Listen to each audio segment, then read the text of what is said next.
Class 12 third semester স্টুডেন্টদের জন্য আজকের এই গুরুত্বপূর্ণ ভিডিও।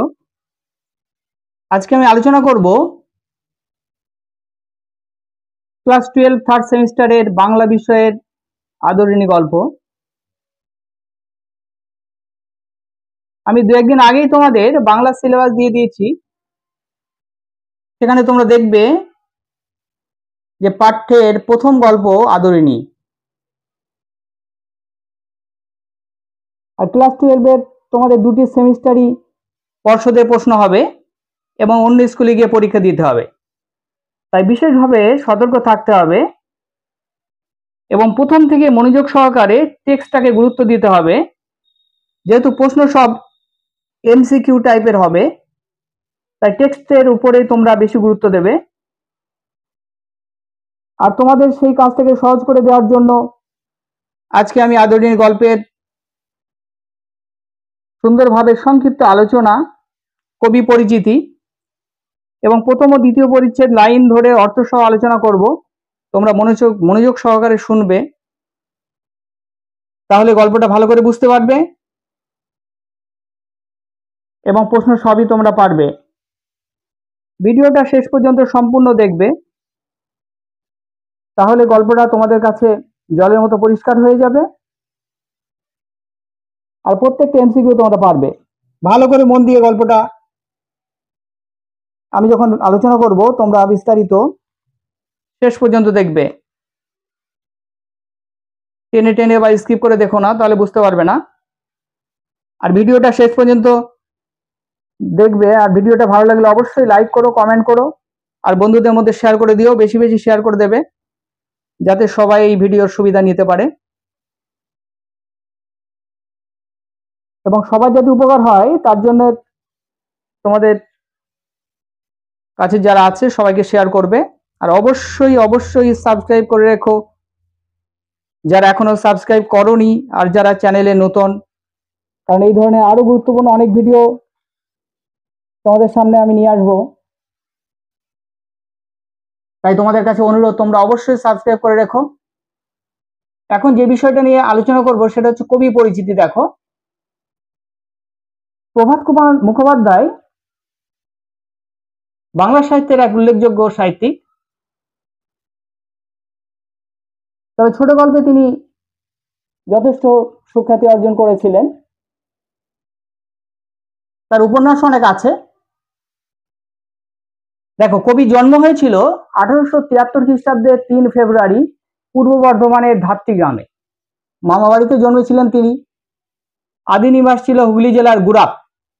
পিতার নাম ছিল জয়গোপাল মুখোপাধ্যায়। তিনি পূর্ব রেলের কর্মচারী ছিলেন। মাতা ছিলেন কাদম্বরী দেবী। ছাত্র অবস্থা থেকেই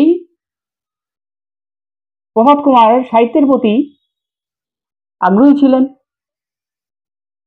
মূলত গল্পকার ও কিছুটা উপন্যাসিক হিসেবে তিনি ছাত্রাবস্থাতেই পরিচিতি লাভ করেন। ভারতী পত্রিকার লেখার মাধ্যমে প্রভাত কুমারের হাতেখড়ি হয়েছিল। প্রথম ভারতী পত্রিকায় তার লেখা প্রকাশিত হয়েছিল। রবীন্দ্রনাথের প্রতি তিনি অনুরক্ত ছিলেন। রবীন্দ্রনাথের বিশেষ স্নেহধন্য ছিলেন তিনি সমকালের মোপাসা নামেও খ্যাত ছিলেন। ফরাসি সাহিত্যের বিখ্যাত গল্পকার মোপাসা। দেখো, তার গল্পগ্রন্থগুলো, কিছু কিছু গল্পগ্রন্থ তার, দেখো তিনি লিখেছিলেন গল্পগ্রন্থগুলো। দেখো, নবকথা 1899, দেশীয় বিদেশি, গল্পাঞ্জলি। এই গল্পাঞ্জলি থেকেই তোমাদের আমাদের পাঠ্য আদরিণী গল্প নেওয়া হয়েছে। যে গল্প বিথি, গহনার বাক্স, এটা উল্লেখযোগ্য একটি গল্প। অন্যান্য গল্প বিলাসিনী, অন্যান্য গল্প নতুন বউ ও অন্যান্য গল্প। উপন্যাস কয়েকটা উপন্যাসও ছিল তার মধ্যে কয়েকটা দিয়েছি আমি তাকে উল্লেখযোগ্য: রমা সুন্দরী, রত্নদ্বীপ, জীবনের মূল্য, সিঁদুর কৌটো, সতীর পতি ইত্যাদি। প্রভাত কুমার মুখোপাধ্যায় জীবনাবসান হয় 1932 খ্রিস্টাব্দের 5ই এপ্রিল। মৃত্যুকালে তার বয়স হয়েছিল 59 বছর।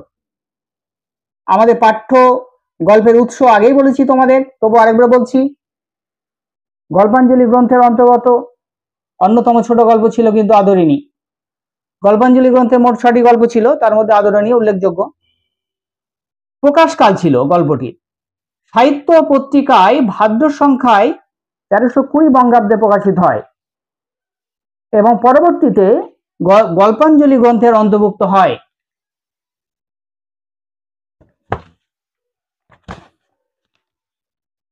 দেখো, এইবারে তোমাদের গল্পটাকে আমি ভালো করে একবার বুঝিয়ে দেব, মনোযোগ সহকারে তোমরা দেখতে থাকো, শুনতে থাকো, তাহলে এই বিষয়টা তোমাদের কাছে জলের মতো হয়ে যাবে। গল্পটা শুরু হচ্ছে, দেখো কিভাবে। পাড়ার নগেন ডাক্তার ও জুনিয়র উকিল কুঞ্জবিহারী বাবু পীরগঞ্জের জমিদার মেজবাবুর মেয়ের বিয়েতে নিমন্ত্রণ পেয়েছেন। তাহলে পীরগঞ্জের জমিদার মেজবাবুর মেয়ের বিয়ে, সেই বিয়েতে কে নিমন্ত্রণ পেয়েছে? পাড়ার নগেন ডাক্তার। পাড়ার গণ্যমান্য ব্যক্তি অনেকে নিমন্ত্রণ পেয়েছেন, তার মধ্যে এখানে উল্লেখ আছে নগেন ডাক্তার আর জুনিয়র উকিল কুঞ্জবিহারী বাবু। কুঞ্জবিহারী বাবু উকিল ছিলেন, জুনিয়র উকিল, তিনিও নিমন্ত্রণ পেয়েছেন। আর কিভাবে বিয়েতে যাবেন সেই পরামর্শ করতেই তারা এসেছেন গ্রামের আর এক নাম করা জেলা কোর্টের মুক্তার অর্থাৎ উকিলের সাহায্যকারী, বা কাগজপত্র এসব দেখাশোনা করেন যিনি, তিনি মুক্তার, জেলা কোর্টের জয়রাম মুখোপাধ্যায়ের বাড়িতে এসেছেন। নগেন ডাক্তার ও কুঞ্জবিহারী বাবু জয়রাম বাবুর সাক্ষাতে প্রথমে তাকে জিজ্ঞাসা করে বসেন যে জয়রাম বাবু জমিদার বাড়িতে নিমন্ত্রণ পেয়েছেন কিনা। তাহলে সে কি বলছে জয়রাম বাবুকে, বলছে আপনি কি নিমন্ত্রণ পেয়েছেন জমিদার বাড়িতে? এটা তারা প্রথমে এসে জিজ্ঞাসা করেছেন। এদিকে জয়রাম বাবু তিনি ছিলেন একজন আবেগপ্রবণ ব্যক্তি, যে কোনো কথায় হঠাৎ করে তিনি রিয়াক্ট করতেন, ভাবতেন। এই কথা শুনে তিনি বলছেন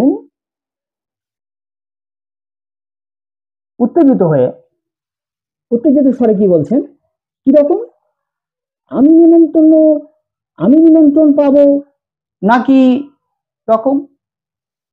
কি বলছে দেখো, কি রকম আমি নিমন্ত্রণ পাবো না কি রকম?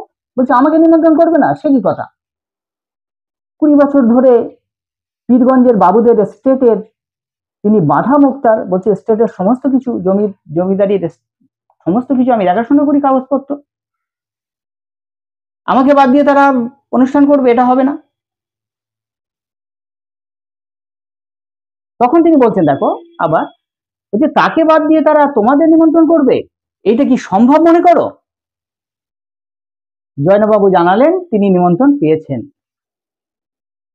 আর সমস্যা থাকলেও তিনি যাবেন ঠিক করেছেন।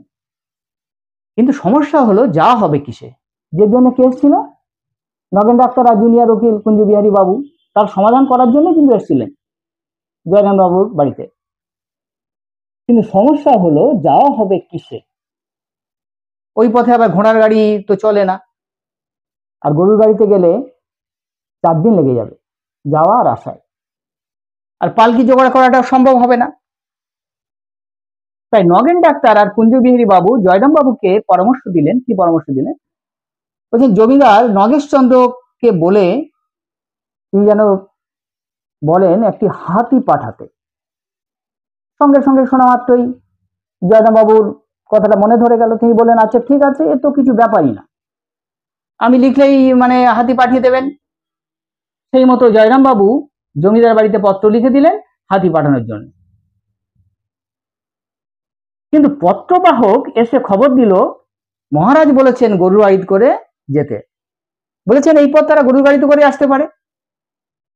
এই খবরে জয়রাম বাবু অসম্মানিত হলেন এবং তার আত্মসম্মানে আঘাত লাগলো।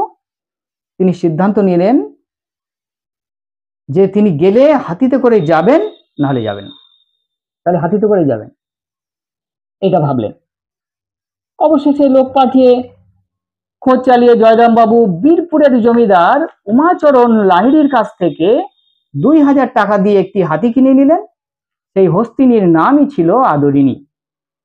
হাতির আগমনে মুখুজ্জে বাড়িতে উৎসবের মেজাজ দেখা গেল। হাতি আসবে, তাই অনেক আগে থেকে তার হাতির জমিদার বাড়ি থেকে আসবে এইভাবে অনেক কিছু আয়োজন করা হয়েছিল, কলা গাছ থেকে শুরু করে ফলমূল সবকিছু। এদিকে উৎসবের মেজাজ। বিপত্নিক মানে মারা গেছিলেন স্ত্রী জয়রাম বাবু বড় বৌমা মাঙ্গলিক অনুষ্ঠানের মাধ্যমে আদরিনীকে বরণ করে নিল, বিভিন্ন অনুষ্ঠান করে পূজা অর্চনার মাধ্যমে। এইভাবে হাতি করে তিনি জমিদার বাড়িতে গেলেন। এর 5 বছর পর, 5 বছর কেটে গেল। তারপরে আদরিনী থেকে গেলেন কোথায়? জয়রাম বাবুর বাড়িতে থেকে গেলেন। তার সঙ্গে সুখে দুঃখে আদরে আহ্লাদে তাদের সময় কাটতে লাগলো। আদরিনী হয়ে উঠলেন জয়রাম বাবুর কন্যা সমা। কিন্তু ক্রমশ জয়রাম বাবুর প্রসার প্রতিপত্তি কমতে লাগলো যত দিন যাচ্ছিল, কারণ জেলা কোর্টের ইংরাজি জানা নব্য শিক্ষিত মোক্তাররা এসে গেছে তখন। আর তার 3 ছেলের কেউই রোজগার করে না, 2জন বিবাহিত, তাদেরও সন্তান আছে। ফলে কি হলো, দিন দিন জয়রাম বাবুর অবস্থা খারাপ হতে লাগলো, আর্থিক অনটন দেখা দিল। অনেকে হাতি বেচার পরামর্শ দিলেন। ফলে অনেকে বললেন যে এত যখন অসুবিধা যাচ্ছে তাহলে হাতিটাকে বেচে দেওয়া যাক, বেচে দাও, তাহলে কিছুটা সুবিধা হবে। 30-40 টাকা তো বেঁচে যাবে, আর তার খাওয়া খরচটাও বেঁচে যাবে। কিন্তু সন্তান সময় এই হাতিটি তিনি বেচতে রাজি ছিলেন না। তখন তিনি হাতি ভাড়া দেওয়ার জন্য বিজ্ঞাপন দিলেন। কিন্তু কি হলো, তাতেও বেশি আয় হলো না। এরই মধ্যে জয়রাম বাবুর নাতনির বিয়ে ঠিক হয়ে গেল। জয়রাম বাবুর নাতনির বিয়ে ঠিক হয়ে গেল। জয়রাম বাবুর বন্ধুরা তাকে বোঝালেন হাতি বিক্রি করে নাতনির বিয়ে দিতে হবে। বলছে এবার আর উপায় নেই, তোমাকে হাতিটা বেচে দিতে হবে, দিয়ে নাতনির বিয়ে দিতে হবে। শেষ পর্যন্ত তিনি বাধ্য হয়ে আদরিনীকে বেচতে বামুনহাটের মেলায় পাঠালেন। কিন্তু শোকে খাওয়া দাওয়া বন্ধ করে দিলেন জয়রাম বাবু, কারণ সন্তান সমা ছিল কিন্তু হাতিটা তার কাছে। আদরিনী বিক্রি হলো না, ঘরে ফিরে এলো। কিন্তু সেখানে গিয়ে আদরিনীকে কেউ কিনলো না। আদরিনী বাড়িতে ফিরে এলো, সবাই আনন্দিত হলো, বাড়ির সবাই। কিন্তু চিন্তা একটা লেগেই থাকলো, টাকাটা কিভাবে আসবে বিয়ের। তাই আবার 10 ক্রোশ দূরে রসুলগঞ্জের মেলায় আদরিনীকে পাঠানো হলো বেচার জন্য। আবার পাঠানো হলো 10 ক্রোশ দূরে রসুলগঞ্জের মেলায় পাঠানো হলো বেচার জন্য। তারপরে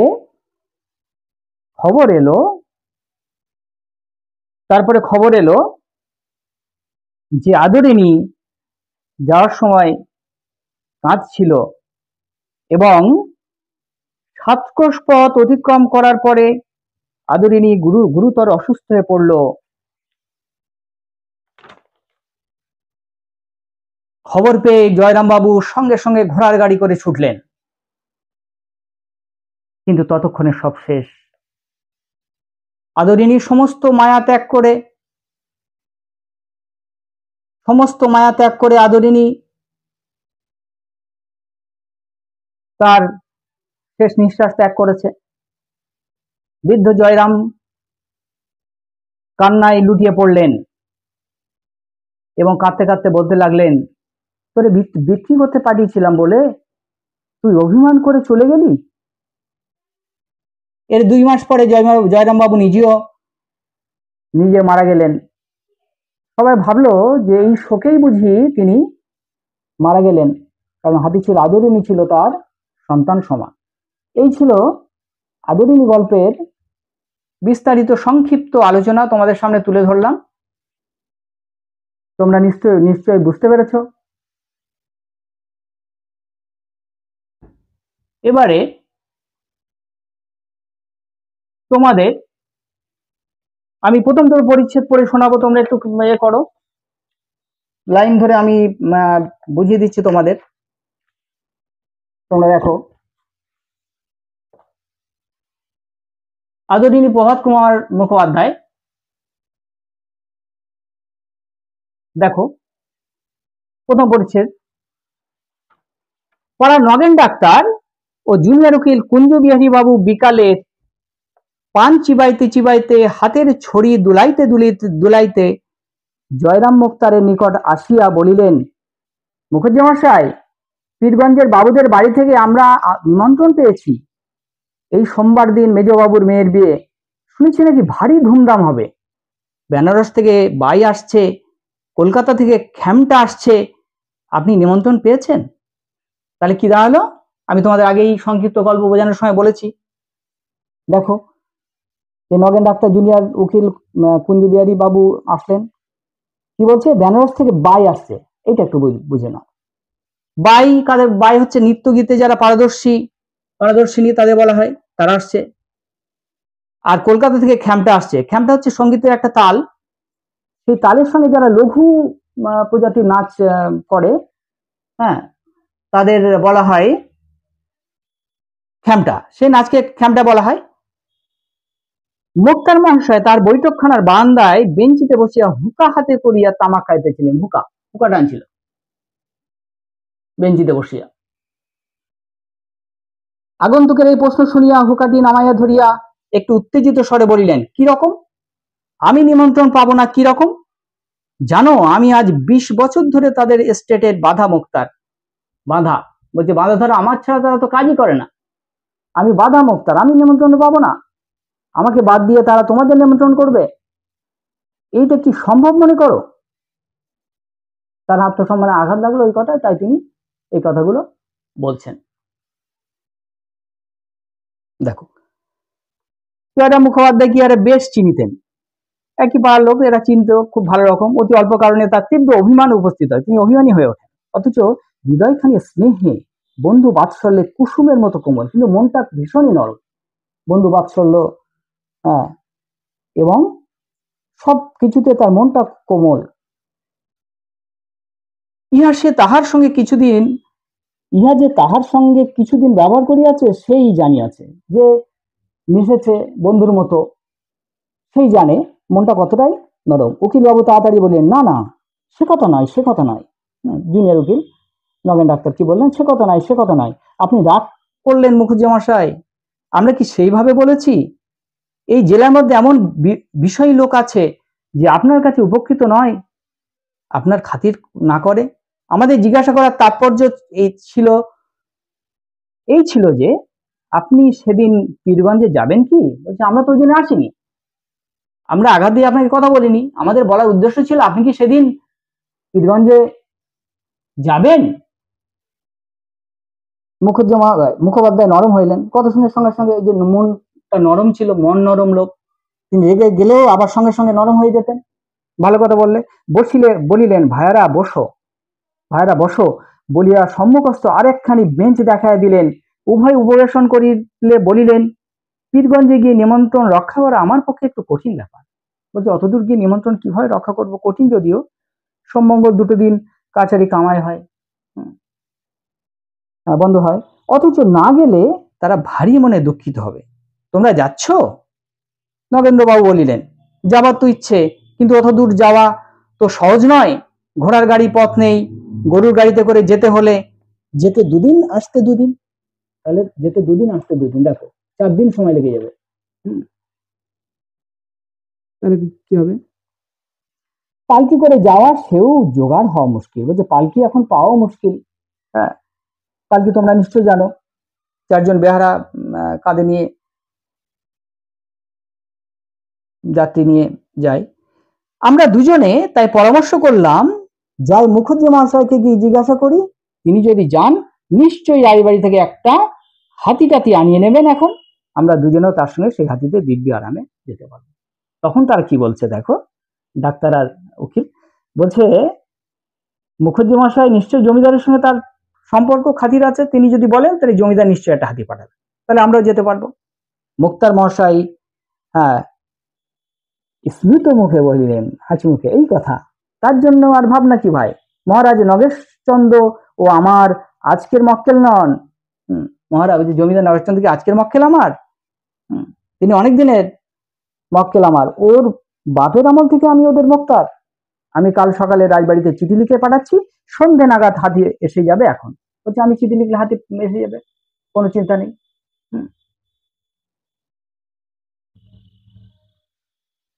এদিকে মোক্তার মহাশয় স্মিত মুখে কহিলেন, ও চিঠি লিখে হাতি এসে যাবে। দেখো, কুঞ্জবাবু বলিলেন, দেখলে হে ডাক্তার, হ্যাঁ ডাক্তারকে উদ্দেশ্য করে, আমি তো বলেইছিলাম, অত ভাবছো কেন? মুখুজ্জে মহাশয়ের কাছে গেলেই একটা উপায় হয়ে যাবে। তা মুখুজ্জে মশাই, আপনাকেও কি আমাদের সঙ্গে যেতে হবে? না গেলে আপনাকে কিন্তু আমাদের সঙ্গে যেতে হবে, না গেলে ছাড়ছি না। বলছে আপনাকে ছাড়া হবে, আপনি আমাদের সঙ্গে অবশ্যই যাবেন।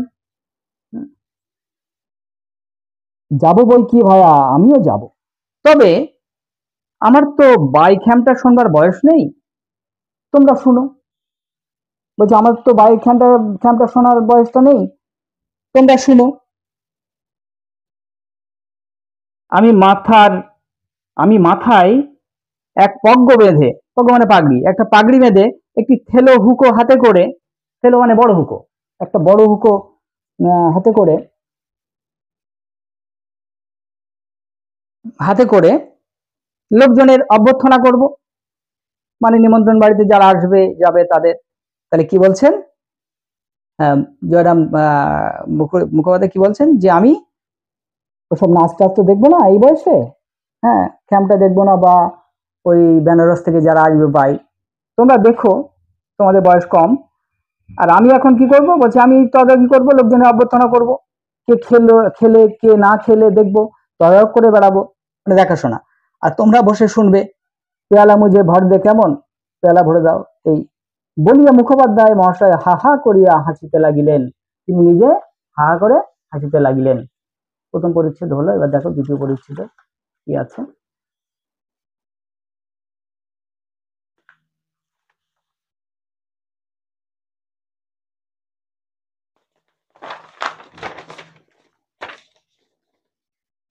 পরদিন রবিবার,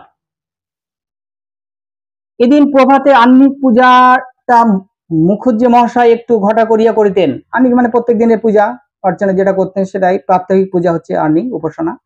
বেলা 9টার সময় পূজা সমাপন করিয়া জলযোগান্তে বৈঠকখানায় আসিয়া বসিলেন। জলযোগ করে সকালবেলা কিছু খেয়ে বৈঠকখানে এসে বসলেন।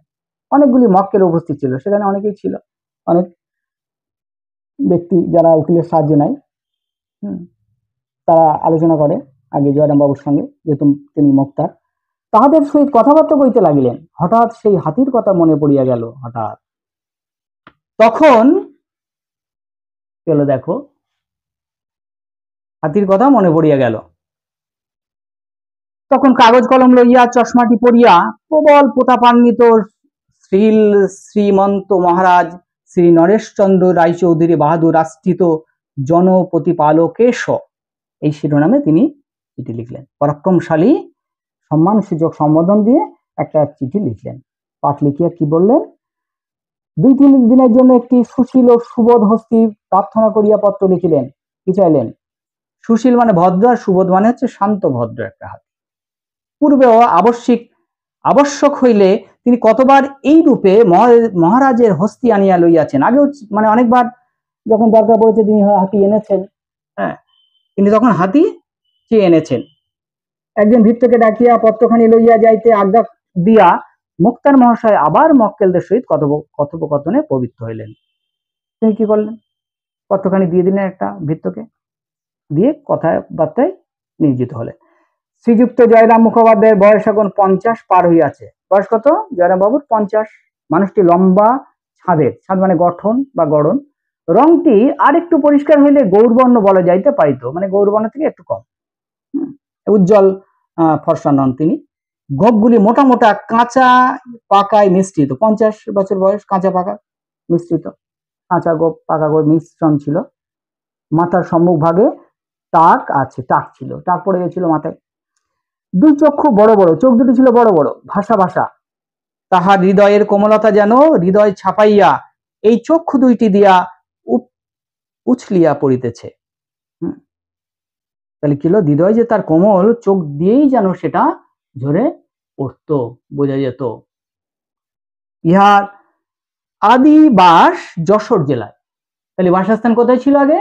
যশোর জেলায়। এখানে যখন প্রথম মোক্তারি করতে আসেন, যখন এখানে প্রথম আসেন মোক্তারি করতে, তখন এদিকে রেল খোলে নাই, রেল তখন চালু হয় নাই। পদ্মা পার হইয়া, মানে ওপার থেকে, ওপার বাংলা থেকে কত নৌকা পথে, কিছুটা নৌকা পথে, কত গরুর গাড়িতে, কত পদব্রজে মানে পায়ে হেঁটে আসিতে হইয়াছিল। সঙ্গে কেবলমাত্র একটি ক্যাম্বিসের ব্যাগ। ক্যাম্বিসের ব্যাগ হলো মোটা টেকসই কাপড়ের যে ব্যাগগুলো। একটি পিতলের ঘটিও ছিল। সয় সম্পত্তি কিছুই ছিল না। মাসিক বেতন শিকায় 13 শিকায় একটি বাসা ভাড়া লইয়া, মাসে 13 শিকে, শিকা 1 শিকা হলে 4 আনা, নিজ হাতে বাঁধিয়া খাইয়া রাঁধিয়া খাইয়া, নিজ হাতে রাঁধিয়া খাইয়া, নিজে রেঁধে খেতেন, কেউ রেঁধে দেওয়ার ছিল না, তাই মোক্তারি ব্যবসা করিয়ে দেন। এখানে সেই জয়রাম মুখোপাধ্যায় পাকা দালান কোঠা করিয়াছেন। এখানে আসার পরে, মোক্তারি করার পরে, মোক্তার হওয়ার পরে অনেক কিছু করেছেন। খালি হাতে এসেছিলেন। বাগান করিয়াছেন, পুকুর কিনিয়াছেন, অনেকগুলি কোম্পানির কাগজ কিনিয়াছেন। যে সময়ের কথা বলিতেছি, এখন এ জেলায় ইংরেজিওয়ালা মুক্তারের আবির্ভাব হইয়াছে বটে, কিন্তু জয়রাম মুখুজ্জেকে তারা কেউই হটাইতে পারে নাই। প্রভাব প্রতিপত্তি জয়রাম মুখোপাধ্যায় এখনো সেই রকমই আছে। তখন ইনি এই জেলার প্রধান মুক্তার বলিয়া গণ্য হইতেন। মুখোপাধ্যায় মহাশয়ের হৃদয় এখানে অত্যন্ত কোমল ও স্নেহপ্রবণ হইলেও মেজাজটা কিন্তু রুক্ষ। তিনি নরম মনের ছিলেন, কিন্তু রেগে যেতেন হঠাৎ। যৌবনকালে ইনি রীতিমতো বদরাগী ছিলেন। যখন প্রথম আসেন বা ছিলেন, প্রথম মুক্তা ছিলেন, তখন রাগ ছিল খুব। রক্ত অনেকটা এখন ঠান্ডা হইয়াছে, বয়স হচ্ছে, সেই জন্য সেখানে হাকিমেরা একটু অবিচার অত্যাচার করিলেই মুখুজ্জে মহাশয় রাগিয়া চেঁচাইয়া অনর্থপাত করিয়া তুলিতেন। অন্যায় সহ্য করতে পারতেন না, রেগে যেতেন।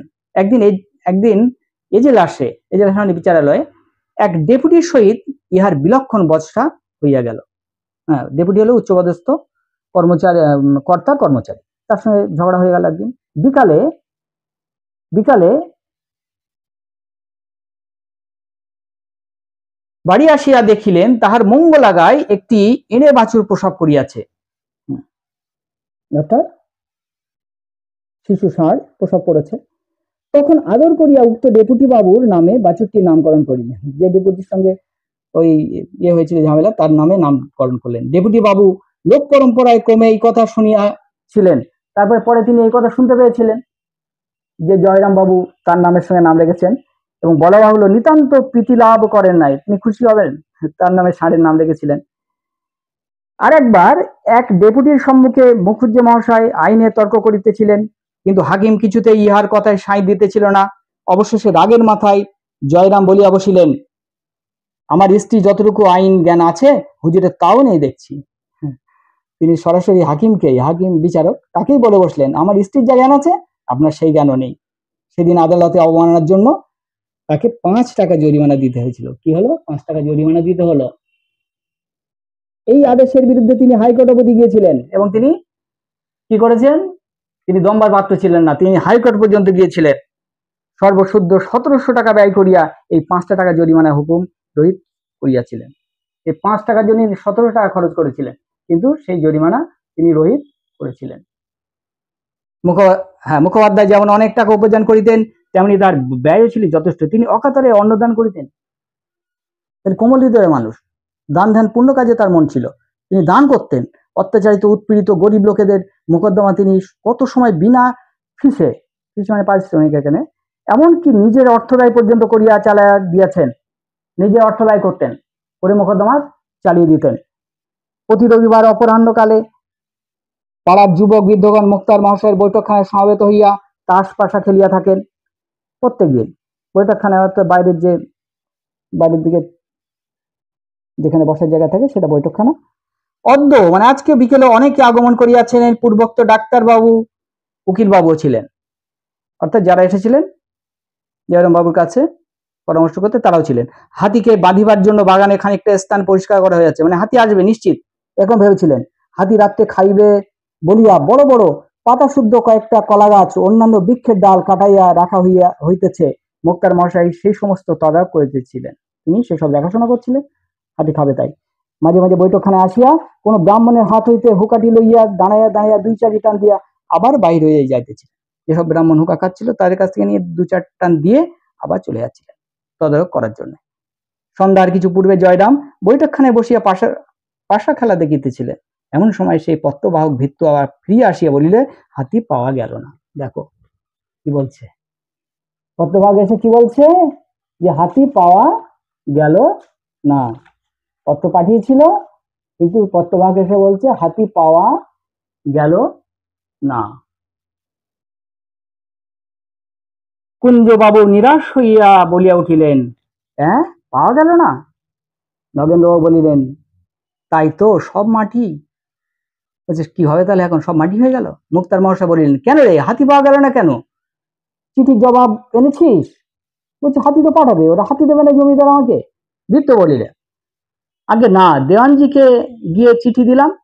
দেওয়ানজি যে জমিদারের খাজাঞ্চি বা হিসাব রক্ষক, তিনি চিঠি নিয়ে মহারাজের কাছে গেলেন। খানিক বাদে ফিরে এসে বললেন, বিয়ে নেমন্ত্রণ হয়েছে, তার জন্য হাতি কেন? গরুর গাড়িতে আসতে বলো। জমিদার বললেন। এই কথা শুনিবা মাত্র জয়রাম বাবু ক্ষোভে, লজ্জায়, রোষে সবার মানে যেন একেবারে ক্ষিপ্ত প্রায় হয়ে উঠিলেন। সবার সামনে এত অপমান তিনি সহ্য করতে পারছিলেন না। তার হাত পা ঠকঠক করিয়া কাঁপিতে লাগিল, হাত পা কাঁপছিল রাগে, লজ্জায়, দুই চক্ষু দিয়ে রক্ত ফাটিয়া পড়িতে লাগিল, মুখমণ্ডলের শিরা উপশিরাগুলি স্ফীত হইয়া উঠিল। রাগে, লজ্জায়, ঘৃণায়, ক্ষোভে কম্পিত স্বরে ঘাড় বাঁকাইয়া বারংবার বলিতে লাগিলেন, হাতি দিলে না, হাতি দিলে না, হাতি দিলে না। অর্থাৎ একই কথা বারবার বলছিলেন। তার অনুশোচনা হচ্ছিল, কারণ বড় মুখ করে সবাইকে তিনি বলেছিলেন যে হাতিতে পাঠাবে এই জমিদার, কিন্তু যখন হাতি এলো না তিনি অপমানিত হলেন। সমবেত ভদ্রলোকগণ ক্রিয়া বন্ধ করিয়া সবাই খেলা বন্ধ করে দিল, হাত গুটিয়ে বসিলেন। জয়রাম বাবুকে দেখে কেউ কেউ বললেন, তবে আর কি করবেন মুখুজ্জে মশাই, পরের জিনিস জোর তো নেই, একখানা ভালো দেখে গরুর গাড়ি ভাড়া করে নিয়ে রাত্রি 10টা 11টার সময় বেরিয়ে পড়ুন, ঠিক সময় পৌঁছে যাবেন। ওই ইমামউদ্দিন শেখ একজোড়া নতুন বলদ কিনে এনেছে, খুব দ্রুত যায়। বলছে, ওপার ইমামউদ্দিন শেখ একখানা কিনেছে, বলদ কিনেছে, হ্যাঁ, খুব দ্রুত যায়, গরু গাড়ি করে বেরিয়ে পড়ুন। জয়রাম বক্তার দিকে দৃষ্টিপাত না করিয়া বলিলেন, না, গরু গাড়িতে চড়ে আমি যাব না, যদি হাতি চড়ে যেতে পারি তবেই যাব, নইলে এই বিবাহে আমার যাওয়া হবে না। এই যে দ্বিতীয় পরিচ্ছেদ পর্যন্ত তোমাদের পড়ালাম, তোমরা নিশ্চয় ভালো করে বুঝতে পেরেছ। আর এরপরে পরের দিন আবার পরের পরিচ্ছেদ থেকে তোমাদের জন্য আনবো। সেই জন্য সেই ভিডিওটা তোমরা ফলো করবে, ফলো করে দেখার জন্য ভালো করে নেক্সট পরের অংশটা দেখার জন্য তোমরা অবশ্যই সাবস্ক্রাইব করে নোটিফিকেশন বেলটা অল করে রাখবে, যাতে এর পরবর্তী ভিডিওটাও তোমাদের কাছে পৌঁছে যায় ঠিক সময়ে। আর অবশ্যই অবশ্যই সাবস্ক্রাইব করো আর বেল আইকনটা প্রেস করে রাখবে, পরের অংশ পার্টটাও আবার নিয়ে আসছি। আর ভিডিওটা এতক্ষণ ধৈর্য ধরে তোমরা শুনেছো, তার জন্য তোমাদের অজস্র ধন্যবাদ। আবার বলছি, অবশ্যই ভিডিওটা তোমাদের জন্যই আমি বানাই, এত কষ্ট করে বানালাম তোমাদের উপকারের জন্য। তাই একটু কষ্ট করে একটা লাইক দিও, একটা ভালো কমেন্ট করো, আর অবশ্যই শেয়ার করে দিও, বেশি বেশি শেয়ার করে দিও। এই বলে তোমরা ভালো থেকো, সুস্থ থেকো, ঠিকমতো পড়াশোনা করো, এই বলে আজকে ভিডিওটা শেষ করলাম।